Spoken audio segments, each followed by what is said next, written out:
Hello friends, আশা করি সবাই খুব ভালো আছেন। আজকে রেস্টুরেন্টের স্টাইলে তৈরি করব চিকেন পপকর্ন।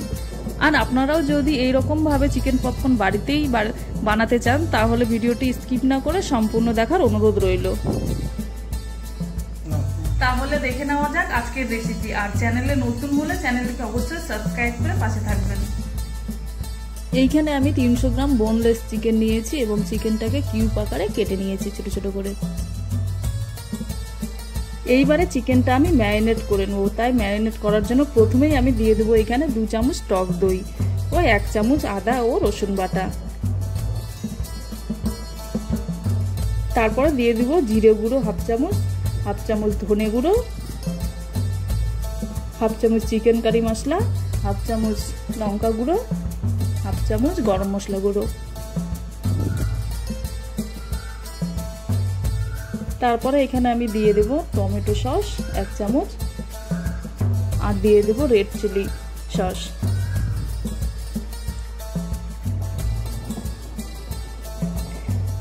আর সাথে দিয়ে দেব একটা ডিম।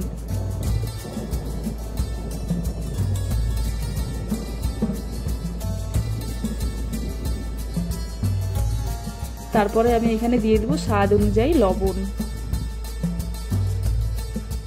এইবারে আমি ভালোভাবে চিকেনটাকে ম্যারিনেট করে নেব।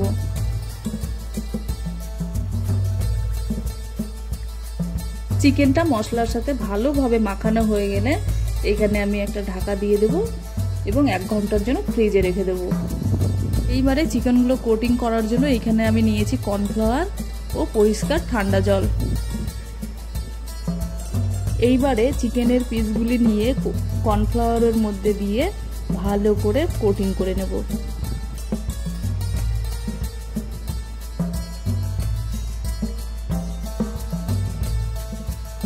একইভাবে সব চিকেনের পিসগুলি ভালোভাবে কর্নফ্লাওয়ারের সঙ্গে কোটিং করে নেব।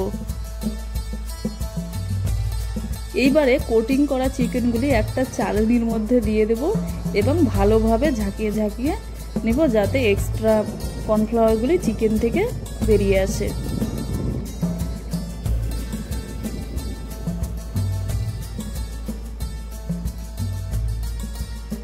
এইবারে জলের মধ্যে ডুবিয়ে নেব চিকেনের পিসগুলো এবং ডবল কোটিং করে নেব কর্নফ্লাওয়ারের সাথে। এক এক করে সম্পূর্ণ চিকেনের পিসগুলো ডুবিয়ে জলের সঙ্গে ডবল কোটিং করে নিয়ে তুলে নেব।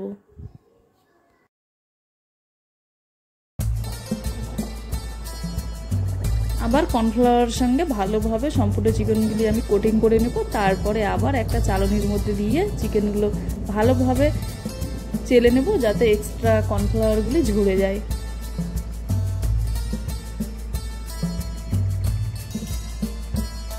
এইবারে চিকেন পপকর্নগুলি তেলে ভাজার জন্য রেডি। এইবারে একটা কড়াইয়ের মধ্যে প্রথমেই আমি এখানে সাদা তেল দিয়ে দেব। একটু তেলটা বেশি করেই দিতে হবে এখানে, তাহলে ভাজাটা বেশ ভালো হবে। তারপরে তেলটা খুব ভালোভাবে গরম করে নেব। তারপরে এখানে আমি চিকেনগুলো এক এক করে দিয়ে দেব।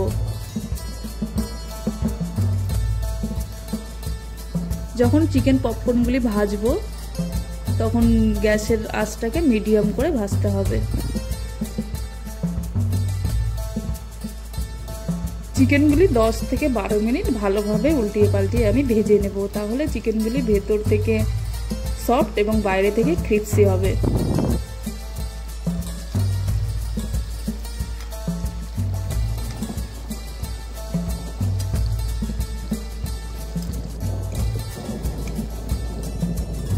ভাজা হয়ে গেলে এটাকে তেল থেকে ছেঁকে তুলে নেব।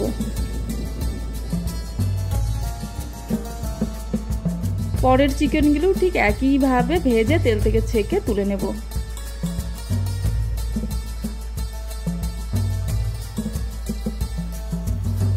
তাহলেই তৈরি হয়ে যাবে রেস্টুরেন্টের মতো চিকেন পপকর্ন।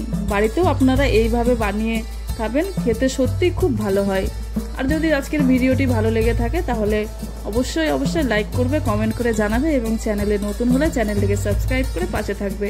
দেখা হবে আবার অন্য কোনো রেসিপির সাথে। ততক্ষণে ভালো থাকবেন, সুস্থ থাকবেন।